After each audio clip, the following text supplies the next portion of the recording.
This is Pete Moore on Halo Talks. I have the pleasure of having Sarah and Rox from Y7 Studios.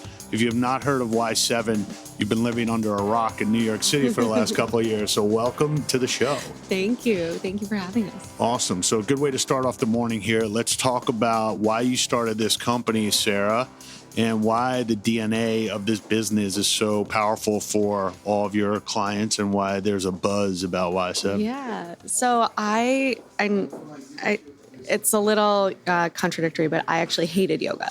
I was super unhappy with the experiences I was getting. I was never feeling physically fulfilled, or I felt like I wasn't spiritual enough, or I wasn't flexible enough. I didn't look enough like what a yogi was supposed to be. Mm-hmm. And that was super distracting for me. So what Y7 does is we have taken out all of those distractions. It's a dark, mirrorless, candlelit experience.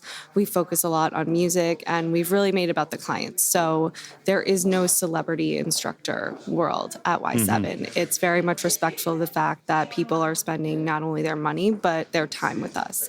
And we want to make it as consistent as possible throughout all of the locations we have. So, and Rox, you joined Sarah when? I joined a little over 2 years ago. My background's actually in hospitality. Mm-hmm. I was overseeing marketing at a hotel group for several years and was overseeing on the opening side for them as well. Mm-hmm. So when I started, there was one hotel. By the time I left, there were about 23. And I was actually in a Y7 class at Y7 Soho, mm-hmm. thinking about my life and what I'm going to do. And during class, right? During class. Of course. Yeah. Using Y7 for exactly what it's for. And I'm walking out, and I get forwarded an email for the job description for this role. Wow. And so I was like, that's pretty serendipitous. Yeah. Change lives. That's like so ironic and timely. Yeah. You targeted her, right, Sarah? Absolutely. Like you knew that's right when she was walking out to check her phone, you're going to hit her up for the job. Exactly. Absolutely. Yeah, that's a good way to use the member database actually for your Is that what it was? For your benefit. No. I mean, I know because we had to set it up. I was like, you came in at that point. There was nothing there. I know. The company was just starting and you're trying to figure it out? Yeah, it was. We're still, we only have a team of 10? Mm-hmm. Our leadership team is 10. So Rox was one of those very first hires that we made. So you're at 14 locations now, but let's go all the way back to the beginning. So you're frustrated with yoga, as a practice. Yes. I like when they say we're doing yoga practice because you never really like playing it. You never really get it. You're not never become an expert, right? I like that you get that. You just gotta keep practicing. It's kind of like if you were like back in high school and you were like playing a sport and you only practice and they didn't let you play any games. Yeah. Just keep practicing. That's all. Someday they'll let you go in. Maybe. So what made you quit your day job to say, okay, look, I'm going to go jump into the boutique fitness industry against, all the big pseudo titans of SoulCycle and Barry's Boot Camp, and why does Sarah Levy have the right to do this? Well, I didn't think I did. So I actually had a full-time job for the first 2 years. All right, good for of Y7 because I didn't know. This wasn't my background. I didn't know the space. I didn't know really much of anything what I was doing. It was a lot of learning by doing. Mm-hmm. And after we signed our third lease, which was the Flatiron Studio, which you had the pleasure of going to, the new version. Yep.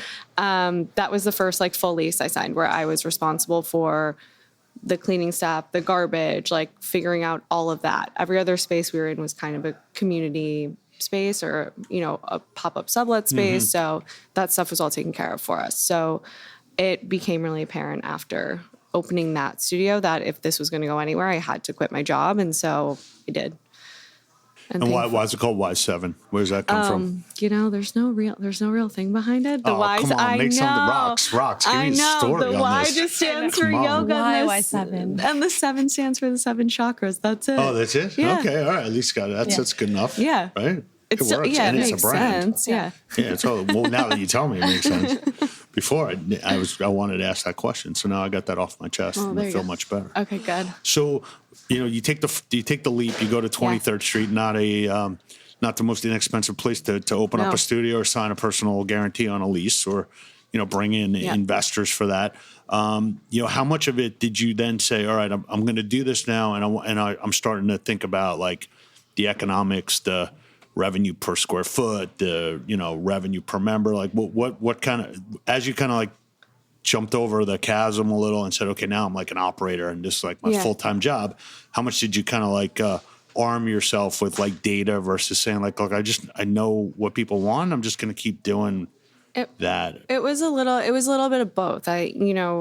The way that we expanded was really, we didn't spend any money on marketing or advertising or anything like that. It was all word of mouth. We actually used ClassPass a ton as a marketing tool, which, we still do use it for. It's a great way to get in front of clients, and, it's just sort of built in to their model. So as we kind of grew and looked at it, it was who's buying ClassPass or who's buying class packs, who's doing monthly memberships, what do those costs look like, how many people can we fit in a room, what is the experience like, can we add more classes, what times are we optimizing, and it's a lot of data collection from MindBody. We use that a ton to look at sort of what classes are, doing really, really great, what maybe we should switch a time by like 10, 15 minutes. Okay. And then it wasn't really until we started to get very overwhelmed with what that looked like and how we were hiring, how many teachers we needed, and all of that we decided to bring on KarpReilly, clean up our financials, and hire a team. So you got a zero marketing budget. You get Rox to work as head of marketing. How does that feel? Feels great. Day one was like, okay, we need to do a lot of foundational work here. Foundational work, which means I need some money, Sarah. Sorry about that. But no, to the brand's credit, it was born out of an authentic desire for Sarah to create this company for something that she didn't see in the market. And that has always ring true in everything that we do in the marketing, is making sure that authenticity really shows through, and to really bring up those people who are the brand advocates for Y7, because Y7 it's a polarizing experience. It is, it is intentionally designed. It's dark, it's candlelit, infrared heated, there's no mirrors. And to Sarah's credit, it is created that way so that you really have this safe space to practice, so that you don't have these outer distractions. You're not comparing yourself to others in the room. And we always want to have that come through in the marketing, and the people who love it. And we really want to work with them to build them up and have them tell our story. Gotcha. So somebody said to me the other day, all this company has, they just have a really good brand. And I'm like, well, isn't that kind of like all that really matters? Like, you're actually making a promise to someone. It might be a letter and a number, right? I mean, Y7, right? Or Soul Cycle, okay, that's not just a brand, like it's a promise. So as you think about like kind of protecting the brand and like what the brand stands for, like how do you think about that? Yeah, no, I think this is one of the big hurdles that we were looking at as we're going through this major expansion and really bringing this brand into new markets and talking to new clients who have never stepped foot in a Y7 to make sure they understand the why behind why we do this. I like that. And the why. The why behind, there you go. There's the why behind Y7. But really why this brand was started and why we do what we do. And for us, it was sharing that. So actually earlier this year, we developed our Y7 Anthem. So this is a declaration of our core beliefs. It really talks to the ideals and the culture behind this community. So when you walk into any of the studios, so you might have seen when you came into to Flatiron, the Y7 Anthem is on the walls of every studio location.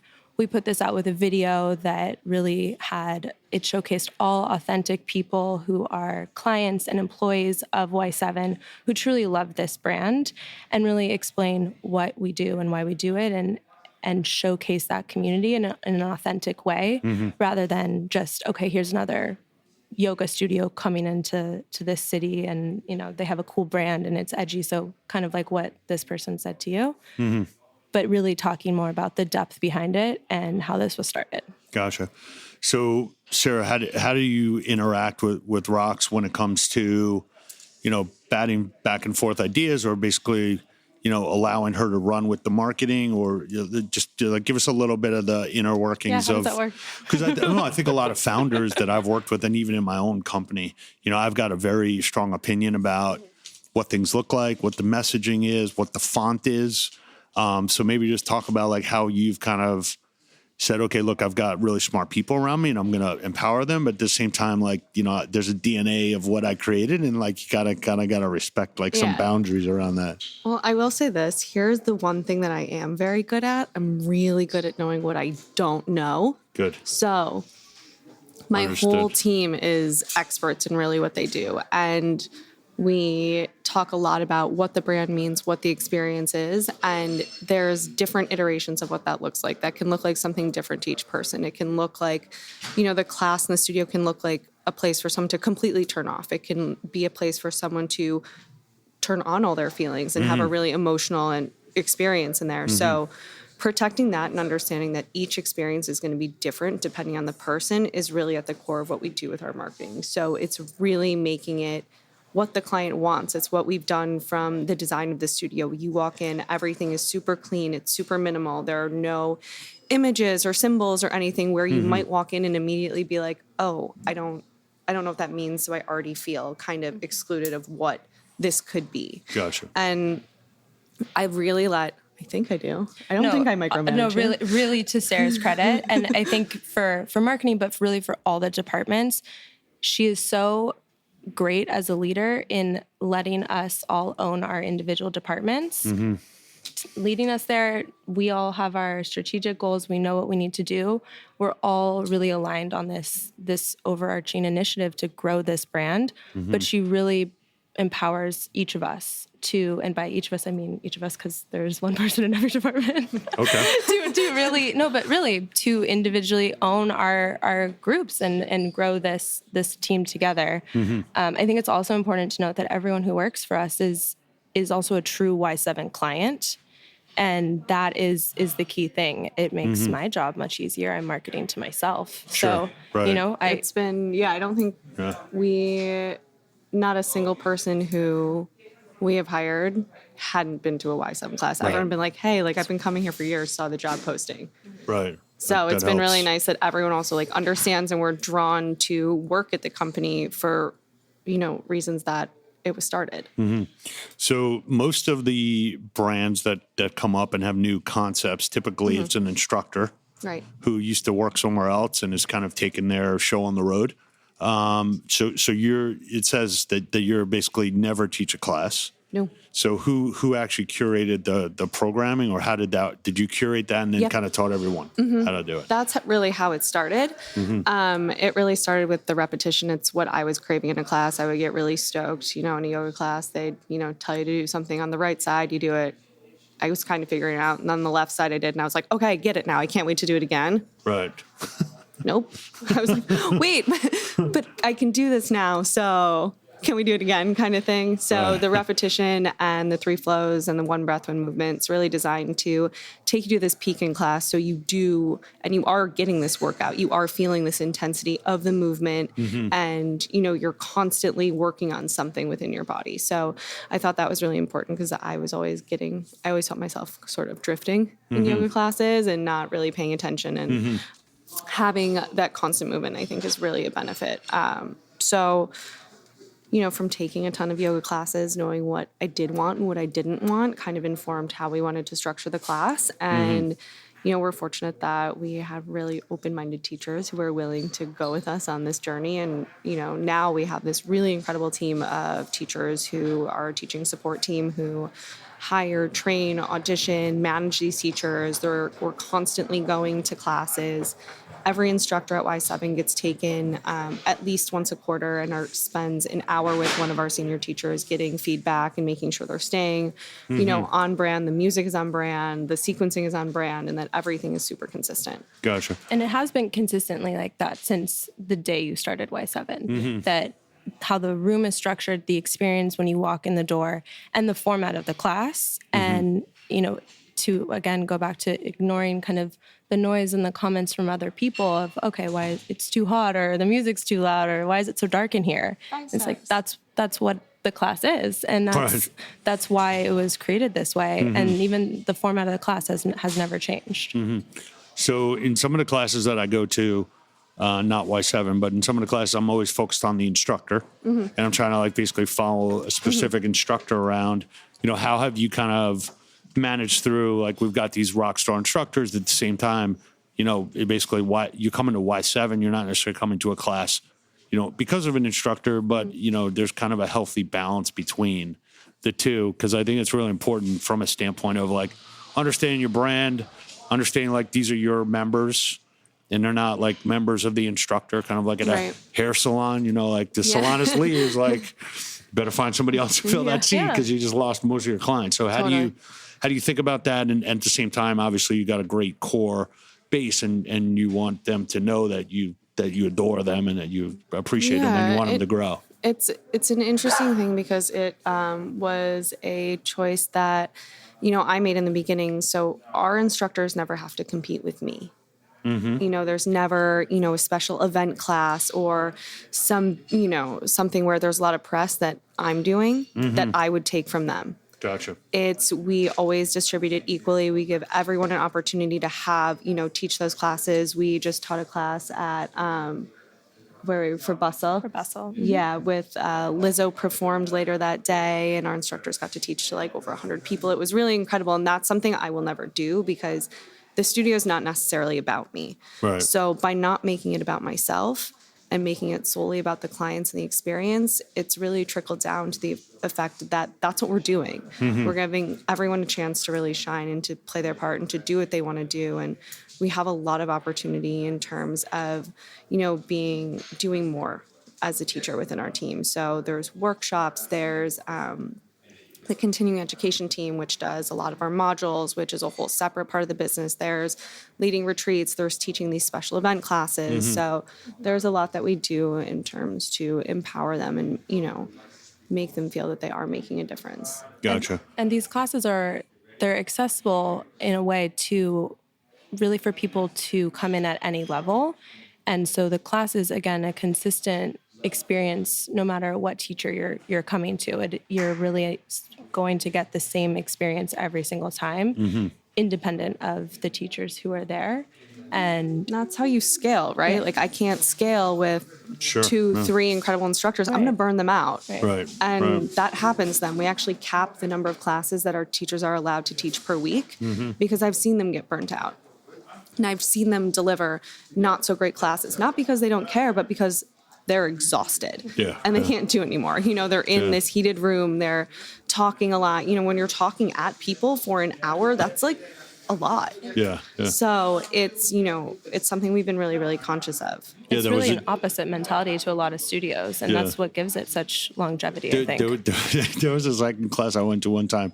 It was a 7:30 p.m. class, and the instructor comes on. He's like, "Oh, it's my 5th class of the day." Yeah. And I was like, you know what? On an airplane, the pilot doesn't come and say, "This is my 12th leg of my flight today." That doesn't make you feel great. I don't want to know. I want to know this is the most important hour of your day because the most important of mine. Exactly, which is why we kind of So switching gears over to taking venture capital or growth equity capital, it seems like this has been.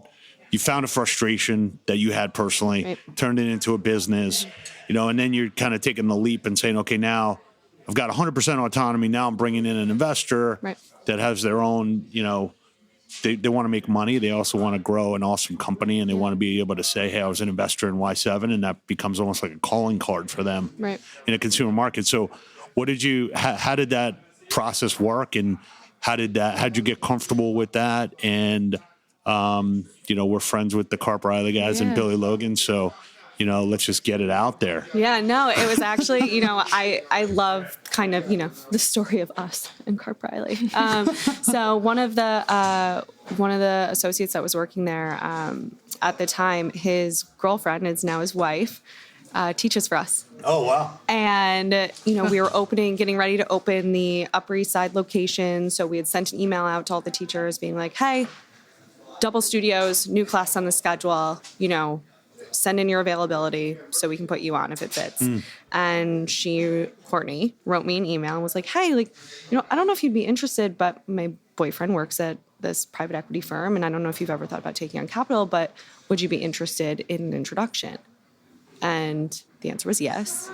And it was KarpReilly, and that was really it for us. And it was so great because after a couple of meetings with them, they got the experience. They understood that what we were doing, how it was different in the market, and they are so respectful of the class experience and the studio experience that I never have to really prove that it works to them. I've never had a conversation where they're like, oh, maybe you should add this on the schedule, because they know that's not in our DNA. That's not what we do. We do one type of class. It's 90% of our schedule. And That's what makes us different from every yoga studio out there. And when you look at, yoga studios in general, there are not a ton that have scaled to even where we are. To your point, Pete, it's either, a teacher that people follow that are taking, their show on the road, or it's the bigger guys. It's the huge, it's the Yoga Works, it's the Core Power who have done an incredible job and who have hundreds of locations. So it's a little bit different. So we're in this really interesting spot where we're kind of, not based on a single teacher, and we have the ability to scale, but we're not going to be these, 6 studio room, like big sort of gym model places either. So it's in a really interesting place, and they've been really respectful of kind of, the experience and what we want to put out there and how we're marketing it. And, really just been there to support us and, give advice where we really need it. So I've been showing health and fitness and Halo related deals to Billy for 10 years. So he came back a year and a half ago, I guess. Oh yeah, we did the Y7 deals. I'm like, all right, that's great. And then hearing this story, that's atypical to get have one meeting with one investor and that working out. So it's great. Yeah, we could have continued as we were and continued to self-fund, but it wasn't really sort of what I wanted to do. Also understanding that I'm not, I don't know how to really scale a business, and they do. So that was really important to me, and their consumer background and their background in hospitality too is super important. To speaking to Rox's background too, that was one of the reasons that she was so interesting to us, is because I don't need somebody from fitness. I look at it as hospitality. Right. That's what we're doing. We're a consumer service, and that's what we're doing. And it's a little bit of a different lens of thinking of it, but that's what we really do. Well, also, there are some companies where we've recruited people or we've talked to people about certain positions, and from a marketing standpoint, they might not have had to actually do marketing because they were able to fill the seats through word of mouth, not Y7. I'm just saying some of these other groups. And you think, oh, you were head of marketing at, pick a big name. And it's like, all right, well, you didn't really do anything to actually drive that traffic or understand that community. It was kind of created, and you became the director of marketing for it. So I'll tell you about it off camera. We're all off camera. Silence. Yeah. Yeah. No. So when you look at the hospitality industry and you look at trying to create community and trying to drive traffic, right? Because that's really your job at the end of the day, and getting the capacity. How did you kind of even being a client obviously helps, but how did you say, okay, this is appropriate, this is not appropriate for what I'm trying to do here versus in the hospitality side? Yeah, I think it again relates back to maintaining the community and really showcasing the experience of Y7. We can go out there and, target a bunch of people who love yoga and have their spiritual practice and their routine practice that they always go to. But we also recognize that, like Sarah, she couldn't find this type of yoga format that she wanted. So we want to find kind of the opposite of that. People who are thinking, okay, yoga is not for them, and really targeting those people in a different way with a practice that is unique and something that they haven't already found. So it's about finding those people and really a mix of different marketing, but always kind of coming back to the local side of marketing, events and partnerships, and getting people to understand the community feel of how it is to be a part of this brand and what it's like to really be a part of this. Because yoga is a different experience. We're not selling T-shirts. We're selling the experience of when you're walking into the door. Sure. So that is what we need to have people understand, and that is always at the forefront of what we're doing whenever we're considering any type of marketing activation campaign. Gotcha. So you're at 14 locations. Is that correct? 14 signed. Chicago will be 14. Okay. So as you think about when you go to sleep at night and then you wake up and you're like, all right, how many locations do I need to have? Do I want to have? What's the... Yeah. Obviously, there's a growth embedded. Companies come in and say sometimes how quickly should I grow? I'm like, well, you should grow only what you can handle, and don't get over your skis like Forever 21. Just filed bankruptcy. Why is that? Because they just grew too fast and couldn't manage the business, and somebody convinced them to go into 40 countries, right? And just the wheels came off.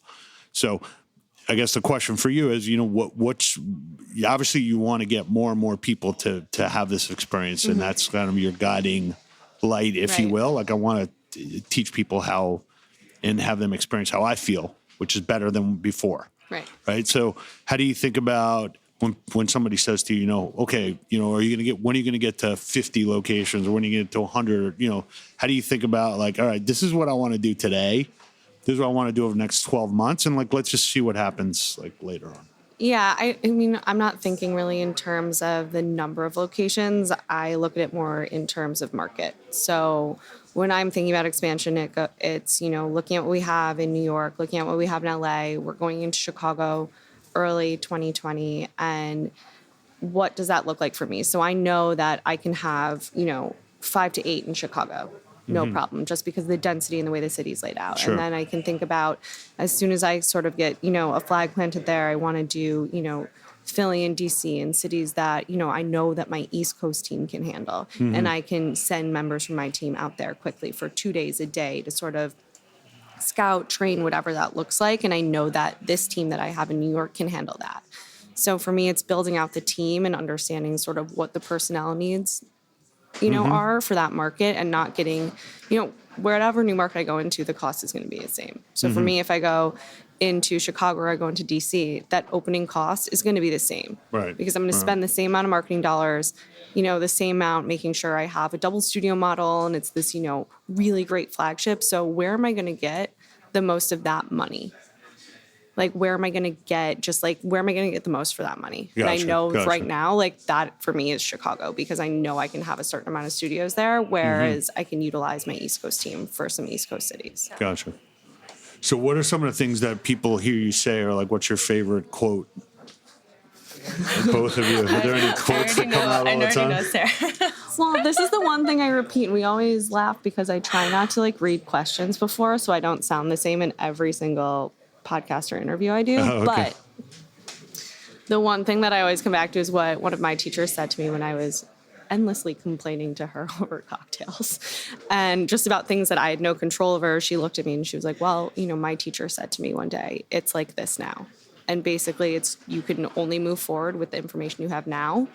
And that's all you can do. Things are going to be different in 10 minutes. They're going to be different in 5 minutes. They're different than they were 10 minutes from before. So you can only, make the best choice with the information you have now. And I was like, that was such a nice way of telling me to shut up.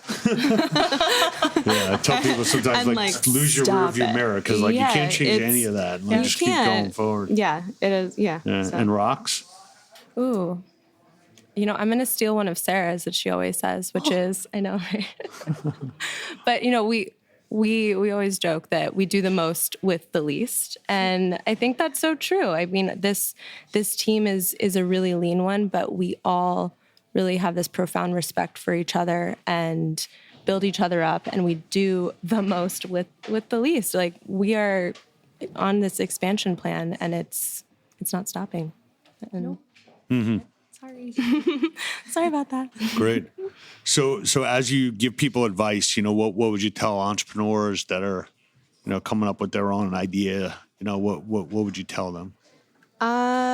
I always think, the best, I think people can overthink their ideas to death, and then it ends up becoming something that they don't even care about. And, when business owners or entrepreneurs lose that, you can kind of tell.